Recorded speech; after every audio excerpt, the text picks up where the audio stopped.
2026年3月25日，由神秘顧客服務協會主辦的年度微笑企業頒獎禮在香港灣仔圓滿舉行。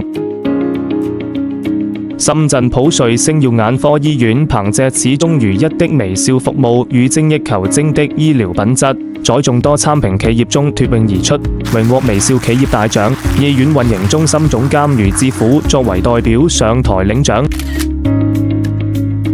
同時，普瑞眼科大灣區副總院長兼深圳區總院長、深圳普瑞星耀眼科醫院院長鐘敬祥、深圳普瑞星耀眼科醫院業務副院長劉萬麗雙雙榮獲微笑主管大獎，成為本屆頒獎禮上備受關注的焦點。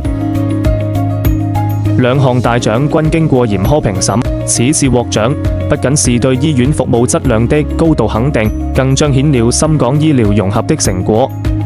未來，醫院將深化微笑服務理念，優化跨境就醫流程，持續傳遞醫療溫暖，助力深港醫療協同發展。